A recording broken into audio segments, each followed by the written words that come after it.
우리는 지난 주서부터 약한 자의 능력이라는 주제 아래 세부적인 순서를 진행하고 있습니다. 지난주는 사도 바울을 중심으로 이야기를 좀 나누었었죠. 사도 바울은 가말리엘 문화생으로 율법에 정통할 뿐만 아니라 열심을 가진 자였어요. 근데 가만히 보니까 우리 민족이 왜 이 로마 제국의 수탈을 겪고 침략을 겪고 고통을 겪고 있는가? 구약 성경의 역사의 맥락을 기억해 보면 민족이 하나님의 말씀을 떠날 때마다 하나님께서는 이런 방식으로 우리 민족을 채찍질하시고 사랑하셨다. 그러니까 로마 제국의 침략을 받고 고통을 겪는 것도 결국 이 민족이 하나님의 말씀을 외면하고 하나님의 말씀을 떠났기 때문이다. 근데 마침 그 시대에 헬레니즘이라는 문명이 히브리즘하고 섞이기 시작했습니다. 해서 그들이 우리가 이 정도로 믿어서는 안 되겠다 해서 만들어 분파를 생성했죠. 그 분파가 뭐예요? 바리새파입니다. 그래서 그는 가말리엘 문화라는 대학파에 들어가서 바리새인 중에서도 가장 바리새적인, 이 바리새라는 말이 나쁜 동기가 나쁜 어원이 아니라 그랬습니다. 좀 더 다른 사람보다는 열심을 내고 잘해보겠다는 의지의 신념 아래 파생되어 생성된 분파란 말이죠. 그 중에서도 바울은 유난히 열심을 가진 자였어요. 그래서 하나님의 말씀을 지키는 건 물론이러니와 그 말씀을 해석해서 거기에 수백 가지의 조항들을 만들어서 백성들에게 가르치고 강조하기 시작했습니다. 그 열심히 말씀 범주를 넘어가면서 인간적인 열심으로 전락을 하고 맙니다. 그러면서 그 방식이 억압적이 되고 강제적이 되고 심지어는 폭력적이 돼요. 그 중에 가장 눈에 가시 같았던 존재가 예수의 도당들이었습니다. 그 제자들이었어요. 바리새인들은 부활을 굉장히 신앙의 삶의 중심 주제로 놓고 믿고 있었습니다. 정치도 부활이 돼야 되고 경제도 부활이 돼야 되고 우리 몸도 당연히 부활을 하고 아주 종합적인 부활 신앙을 갖고 있었는데 율법을 곳곳마다 깨고 어기고 다니다가 하나님의 저주 아래 나무에 죽은 그 예수를 이 제자들이 뭐라고 증언하고 다녔죠? 예수가 부활하셨다. 그리고 그 예수를 믿어야 구원을 얻는다. 이러고 돌아다니니까 바울의 입장에서 얼마나 환장할 일이겠어요. 씨를 말려야 되겠다 해서 관청의 공문까지 받아가면서 저 외국 도성 다메섹 국경까지 언덕바지를 향해 쫓아가다가 거기서 누굴 만나죠? 부활의 주님을 만나요. 그 부활의 주님이 사울아 사울아 네가 왜 나를 핍박하느냐. 그러자 사울의 입에서 처음으로 터졌던 첫 번째 예수님을 향한 질문이 당신은 누구십니까? 바로 우리의 모든 신앙의 문제는 이 오해와 이 곡해로부터 시작이 돼요. 예수님이 어떤 분인지를 제대로 모를 때 우리는 나중에 바울이 변화되고 나서 자기의 지난 자기 인간적인 열심에만 묶여 살던 삶을 뭐라고 정의했죠? 회방자요, 핍박자요, 방해자였다. 나는 죄인 중에 괴수였다. 이런 고백을 내놓습니다. 그의 다메섹 사건은 전과 후로 극명하게 나누어집니다. 그러면서 오늘 우리가 살펴볼 말씀의 주제는 신앙의 인지 조작입니다. 보통 그 인지 조작이라는 말은 일반 사회에서도 해요. 그 인지 조작이 가장 많이 벌어지고 있는 현장이 어디입니까? SNS입니다. 다 SNS 하죠. 근데 가만히 그 SNS를 저도 이제 계정은 가입해 놓고 거기 일절 뭐 게시나 다른 걸 올리진 않아요. 그래서 우리 청년들, 우리 교육자들, 우리 가족들, 지인들이 요즘 근황이 어떤가 이걸 이렇게 주로 이제 화장실에서 이렇게 들춰가면서 봐요. 그러면 헷갈려요. 여기에 올라와 있는 그 사람의 이미지가 진짜인지, 내가 겪고 알고 있는 그 사람의 이미지가 진짜인지, 이걸 보통 인지부조화라고 합니다. 그건 본인에게도 일어나요. 근데 대부분이 SNS 상에는 과장된, 포장된, 과대한 내용이나 이미지가 거의 정답에 가까운. 그래서 가끔 물어봐요. 어느 게 진짜냐? 너의 지금 그 모습이 진짜냐? SNS에 너가 진짜냐? 그래서 요즘은 우리는 가짜 자아를 갖고 있습니다. 이 시대가. 원래 이 인지 조작이라는 말은 전쟁 용어입니다. 기원을 들여다보면 전쟁을 할 때는 상대방에게 진짜 정보를 흘리겠어요? 거짓 정보를 흘리겠어요? 거짓 정보를 흘리죠. 이게 인지 조작이에요. 그래서 상대방으로 하여금 뭘 기대합니까? 판단착오와 정상적인 사고를 하지 못하도록 속이는 거예요. 사실 SNS를 통해서 얼마나 자기를 과대포장하고 이것을 읽고 듣고 보는 사람들을 기만하고 속입니까? 근데 이런 영역이 뭐 사회적인 사례를 신뢰를 얘기하자면 여러분들이 오히려 더 피부로 잘 느끼고 경험하고 있을 거예요. 근데 이런 영역이 신앙 속에서 비일비재하게 조작되거나 일어날 수 있다는데 그 위험성이 있는 거예요. 저는 몇 번 우리 3.1 뉴스 팀에게도 개인적으로 부탁을, 또 우리 특별히 담당한 교육자님들에게 부탁을 드린 적이 있어요. 예를 들어 우리 교회가 어디에 돕기 위해서, 구제를 위해서 모금을 해야 될 일이 있다. 그럼 광고를, 홍보를 해야 될 거 아닙니까? 그런데 부득이한 경우 외에는 영상을 안 쓰려고 그래요. 그리고 영상을 쓰더라도 지나치게 자극적이고 과장된 영상, 눈물 콧물 쏙 뺄 수 있잖아요. 이 영상 편집을 통해서 보통 악마의 편집이라고 그러죠. 방송계에서는.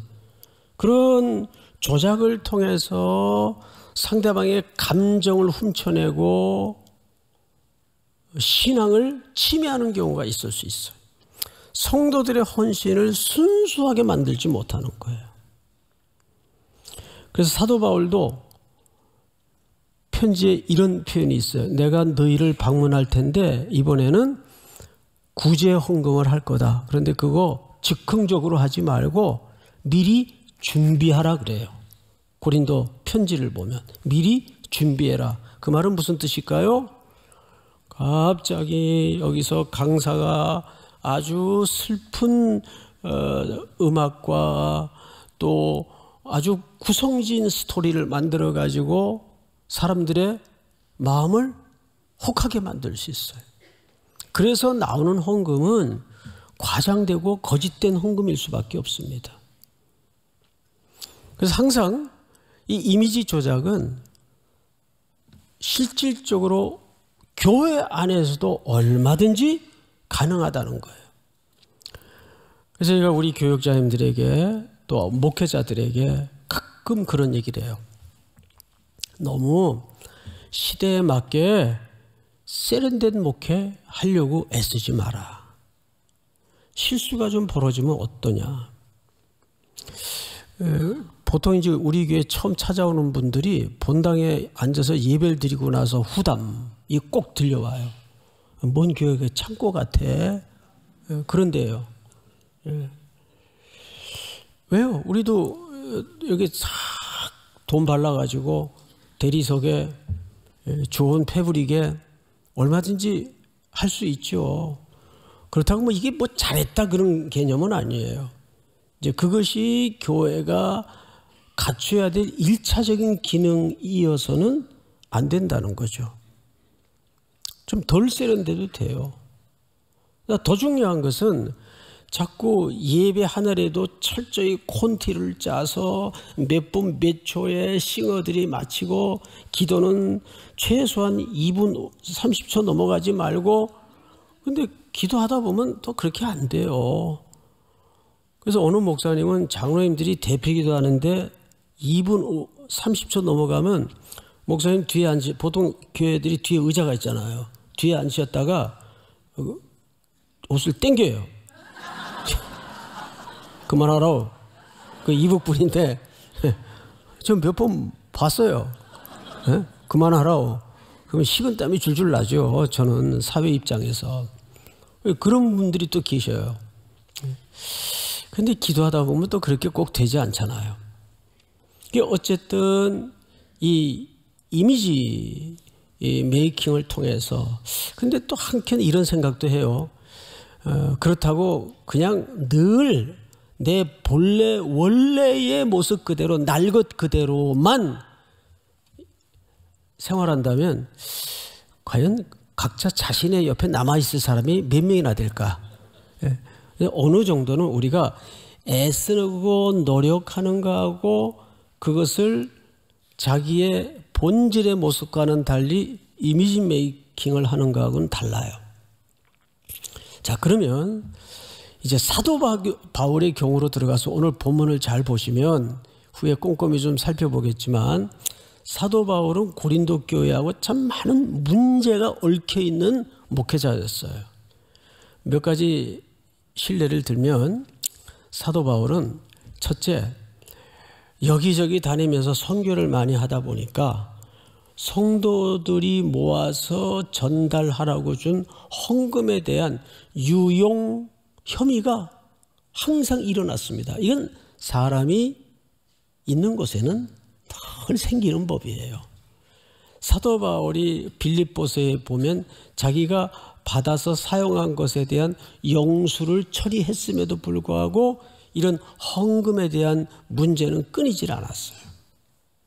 사실 그런 신뢰가 없었음에도 불구하고 사람들의 의심이라는 건 끝이 없잖아요. 이런 문제가 있었어요. 또 하나 문제는 항상 평생 따라다녔던 문제인데 사도성에 대한 문제였어요. 야, 저 사람 그 제대로 된 교단에서 공부하고 안수받은 거 맞아? 뭐 예수님께 직접 가르침을 받은 적도 없잖아. 근데 누가 사도시켰대? 항상 가는 곳마다 이게 시비거리였습니다. 그러면 혹자는 그러거나 말거나 그냥 복음만 전하면 되지. 아니죠. 자기가 전하는 예수는 그리스도라는 이 복음이 훼손되지 않기 위해서 사도성의 권위가 더더욱 중요했던 겁니다. 그래서 그는 사도성을 그의 서신 초입에 항상 밝혀요. 안 밝히는 때는 언젠가 하면 이 사도권에 대해서 시비가 없는 지역에 편지를 보낼 때는 그걸 안 밝힙니다. 항상 밝혀요. 자, 그러면 사도 바울은 그 시대에, 자, 지금 얼굴을 볼 수 없는 먼 곳에 떨어져 있는데 성도들에게 얼마나 이미지 조작을 하기가 쉬울까요? 어려울까요? 쉽죠. 그러면 그 당시에 최고의 SNS 소통 방식은 뭐가 유일했겠습니까? 편지죠. 서신이죠. 서신에다가 이번에 집회를 했는데 200명이 구원을 받았다.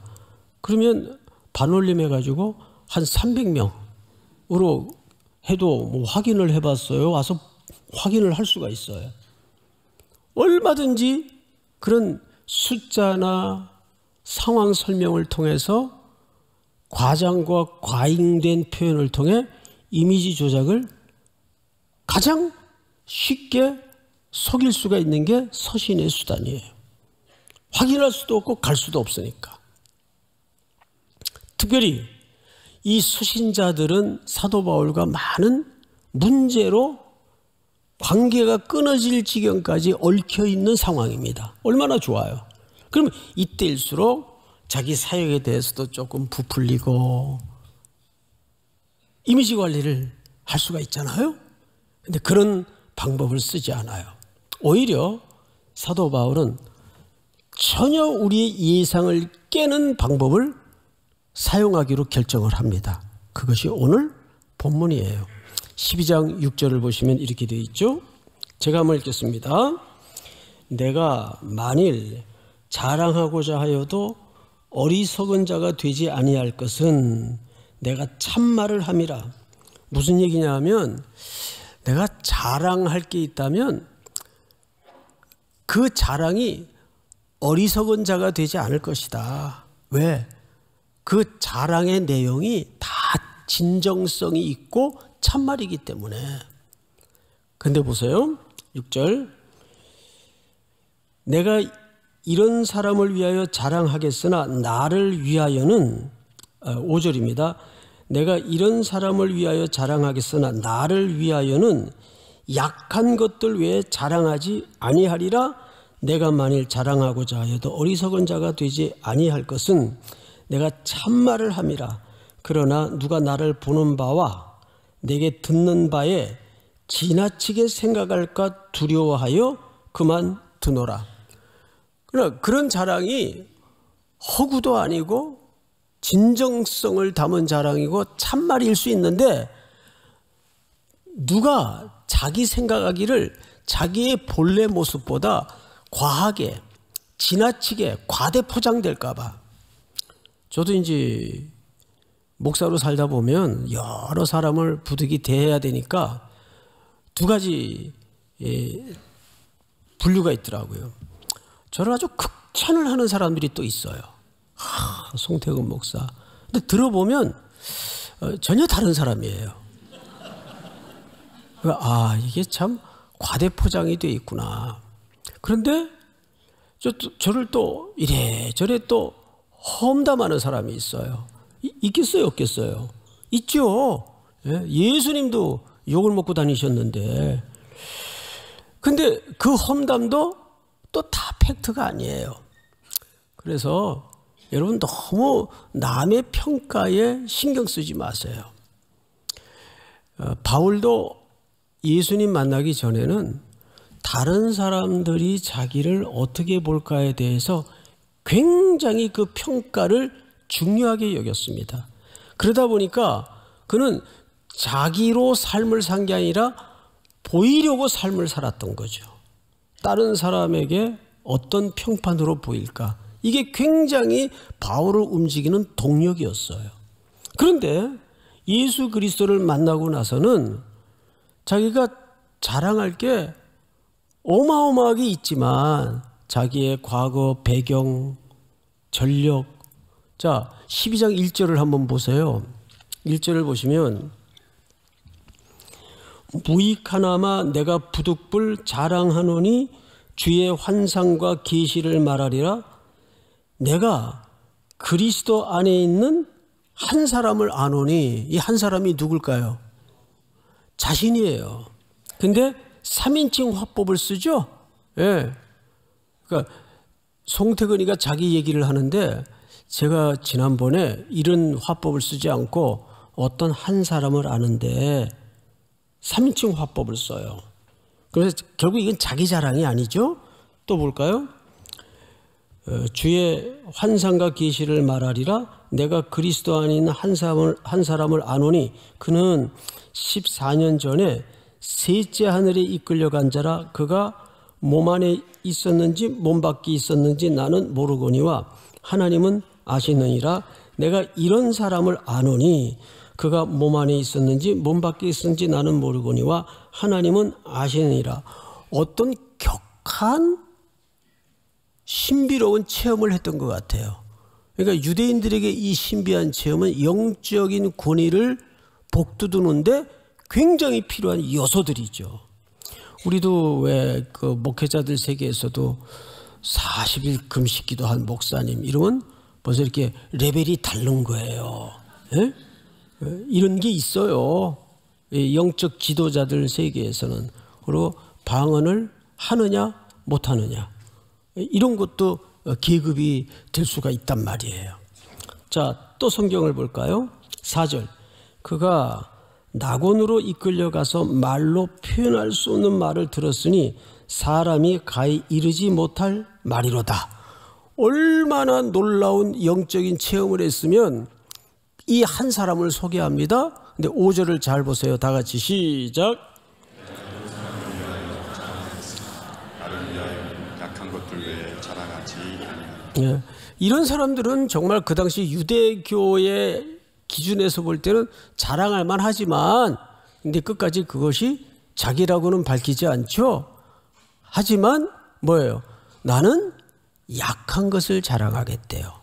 이것이 바울이 채택한 목회적 전략이었고 삶의 방식이었습니다. 자, 이 이유를 이제 결론 부분에 가서 우리가 말씀을 함께 나눌 텐데 6절을 다시 보세요. 만일 자랑하고자 하여도 어리석은 자가 되지 아니할 것은 내가 참말을 함이라. 그러나 누가 나를 보는 바와 내게 듣는 바에 지나치게 생각할까 두려워하여 그만두노라. 얼마나 좋아요. 찬스가 좀 자랑을 하면 이렇게 포장해서 편지에 내용을 상세하게 적어서 보내면 고린도 교회 성도들이 야 우리가 오해했었나 보다. 이렇게 대단하신데 그럴 거 아니에요? 방언도 하셨대. 신비한 체험도 하셨대. 그리고 안수를 막 하면은 다 벌떡벌떡 고쳐지고. 제가 1부 때도 말씀을 드렸는데 저는 아주 신기한 경험을 한번 한 적이 있어요. 들어보세요. 주로 이제 그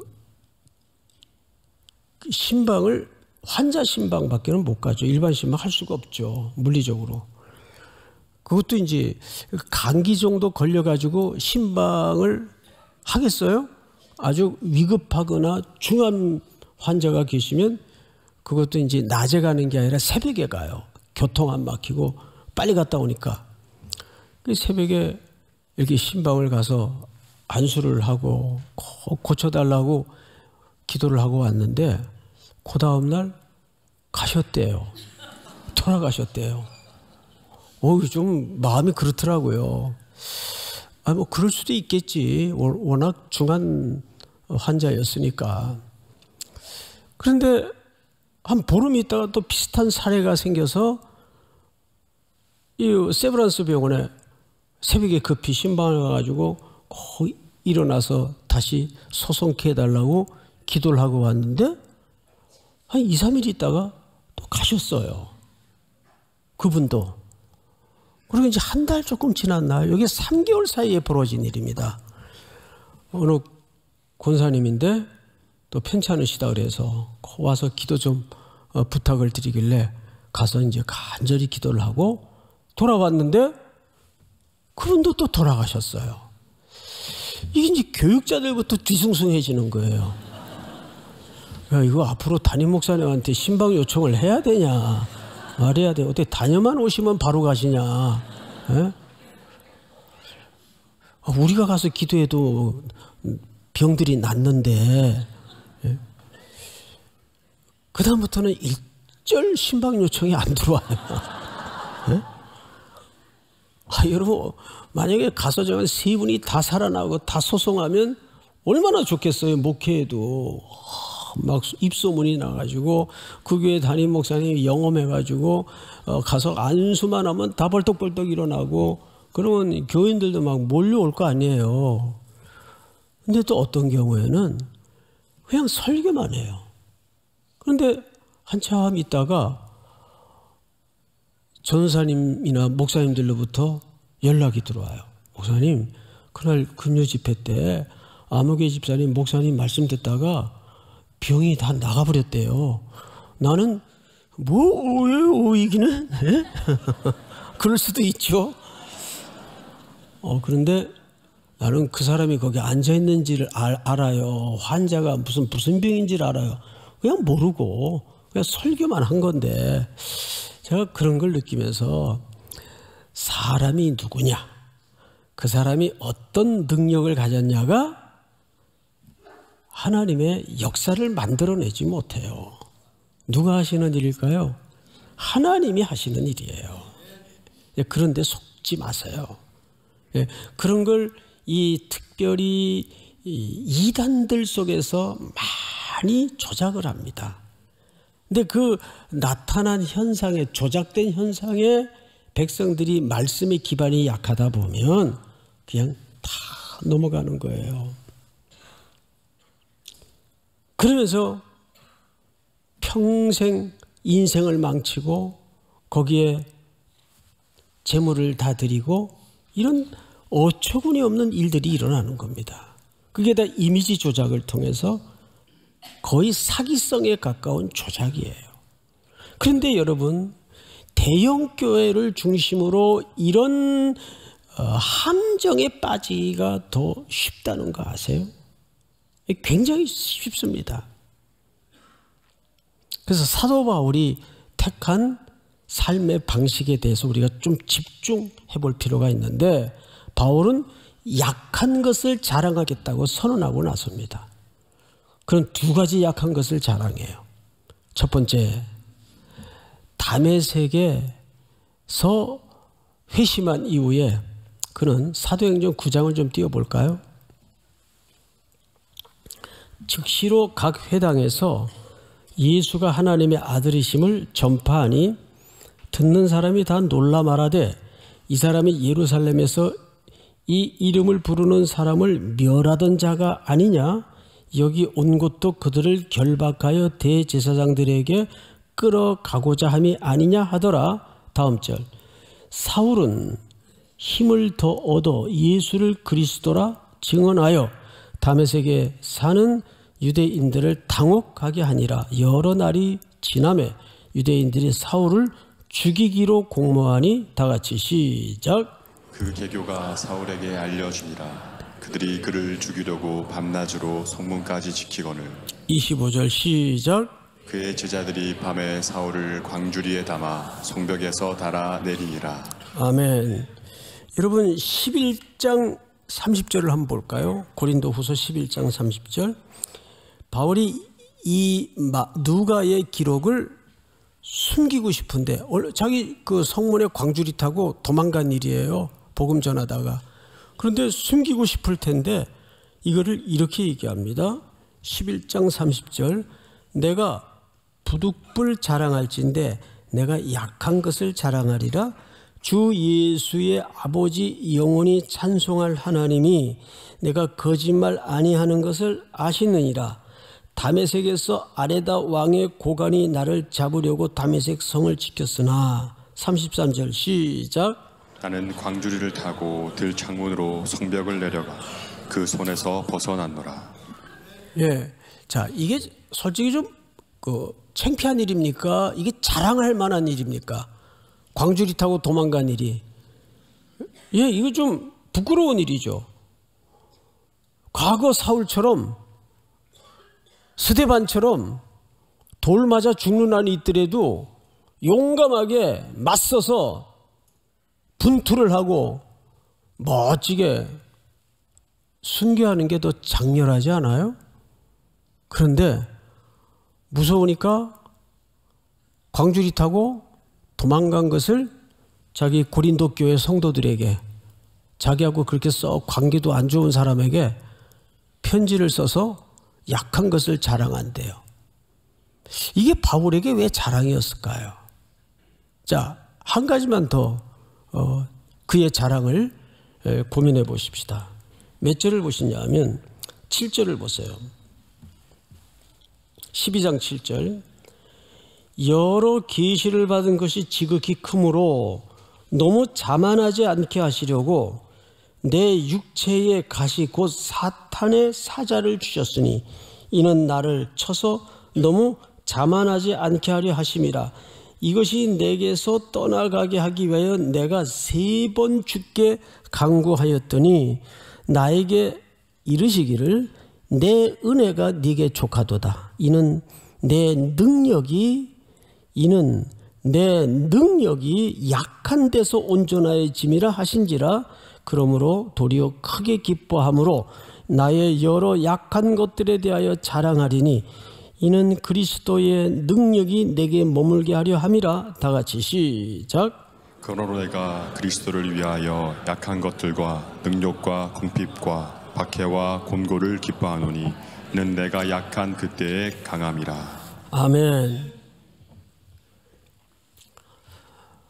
이 사탄의 가시가 뭐냐에 대해서 학자들마다 분분해요. 제일 많이 학자들이 말하는 케이스가 아마 거의 앞을 볼 수 없을 정도까지 나빠진 안질, 눈병이었을 거다. 그리고 라오디게아 중심으로 이 지중해 연안 국가들에게는 물이 워낙 안 좋았기 때문에 눈 나쁜 사람들이 그렇게 많았대요. 그래서 그쪽에는 이 고대 시대인데도 불구하고 이 눈을 전문적으로 치료하는 병원이 세워질 정도로 그렇게 안질이 많았습니다. 근데 그거였을 것이다. 이게 가장 많은 이제 학설이에요. 두 번째는 뇌전증. 과거에는 그걸 간질병이라고 그랬죠. 뇌전증이었을 거다. 생각해 보세요. 복음 전하다가 갑자기 자기의 의지와 상관없이 발작이 일어나요. 얼마나 힘든 상태겠습니까? 그런 건강의 문제였을 것이다. 또 이제 많이 얘기하는 경우가 우울증, 공황장애 이런 거예요. 그래서 그는 굉장히 그 우울증으로 시달렸다 그래요. 그러나 이것은 학자들이 이런저런 의견을 내놓는 설에 불과합니다. 성경이 명징하게 이거다라고 말하지 않았기 때문에 우리가 추측만 할 뿐이에요. 근데 어쨌든 얼마나 힘들었으면 이거를 좀 나에게서 떠나가게 해달라고 몇 번씩 간구했죠? 3차례에 걸쳐 간구했어요. 그런데 하나님의 판단은 네 은혜가 네게 족하도다. 성경을 잘 보세요. 9절 나에게 이르시기를 내 은혜가 하나님의 은혜죠. 네게 족하도다. 그러니까 약한 게 뭐란 뜻이에요? 은혜란 뜻이에요. 왜? 그 이유를 잘 생각하셔야 돼요. 이는 내 능력이 약한 데서 뭐해지기 때문에 온전해지기 때문에. 할렐루야. 믿습니까? 과거에 사도 바울의 변화되기 전에 모든 가치관은 능력으로, 크기로, 규모로, 인간적인 열심으로, 그러니까 십자가에 하나님의 저주를 받고 죽어가던 그 예수가 이해가 될 리가 없었죠. 당연히 바울은 예수님을 뭐라고 생각했을까요? 하나님의 저주받은 존재로 생각을 했을 거예요. 그런데 그 예수의 약한 상태를 통해서 하나님이 인류를 구원하시기로 방법을 갖고 계실 줄이야 누가 알았겠어요? 그래서 그는 약한 것만 자랑하기로 인생을 결정합니다. 과대포장, 자기를 과시하는 것, 인간적인 열심, 규모, 크기, 세력으로 일하려는 모든 의도나 시도 이런 것들을 다 배설물로 여겼어요. 그거 다 배설물이다. 오직 약한 것만 자랑하기로 그는 결정을 합니다. 할렐루야. 거기에만 하나님의 능력이 온전해질 수 있기 때문입니다. 여러분, 너무 센 척하지 마시고, 너무 자기를 포장하지 마시고, 과장하지 마시고, 십자가의 능력만이 내가 온전해진다는 사실 앞에 깊은 고백으로 또 한 주를 살아낼 수 있는 3일의 공동체가 될 수 있기를 축복합니다. 우리 다 일어나십시다. 약할 때 강함 되시네.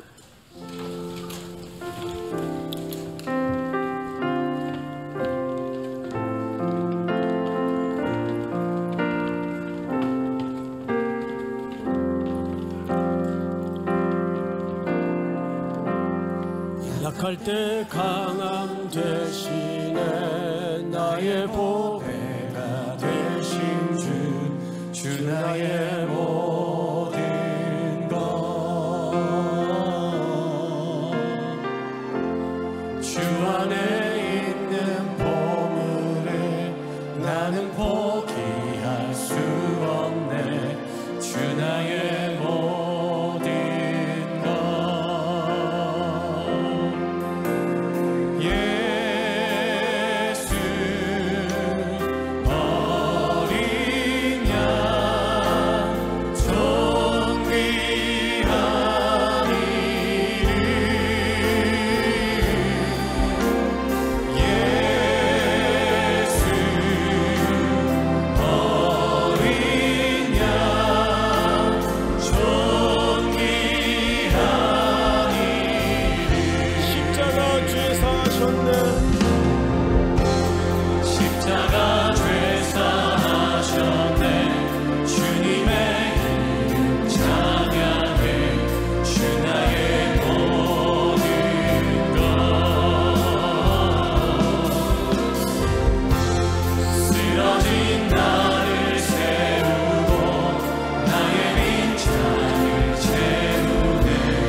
같이 한번 눈을 감으십시다.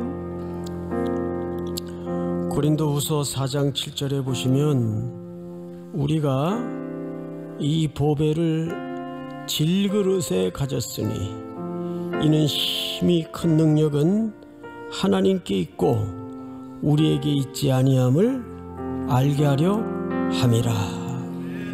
우리는 질그릇입니다. 근데 그 안에 보배가 담아져 있어요. 보배가 보배로 드러나려면 질그릇이 매번 깨져나가야 됩니다. 부서져 나가야 됩니다. 신앙생활을 이렇게 오해하는 분들이 계세요. 예수 믿으면, 예수가 내 안에 계시면 질그릇이 동그릇이 되고 세월이 지나면 은그릇이 돼야 되고 마지막에는 금그릇이 돼야 된다고 오해를 합니다. 아닙니다. 세월 지나갈수록 질그릇은 계속 부서져 나가야 되고 깨져 나가야 보배가 보배 되십니다. 오늘도 내 안에 보배이신 예수 그리스도를, 그분의 능력이 온전하게 되기 위해서 우리는 부서져야 됩니다. 잘게 깨져나가야 됩니다. 오늘 주신 말씀이 우리의 삶의 기초가 되게 하시고, 목회자로 살아가든 지도자로 살아가든 성도로 일상을 살아가든 보배이신 그리스도만인 내 안에 드러나게 하여 주시옵소서. 우리 간절한 마음을 담아서 우리 한번 주여 부른 다음에 소리내어 통성으로 기도합니다. 주여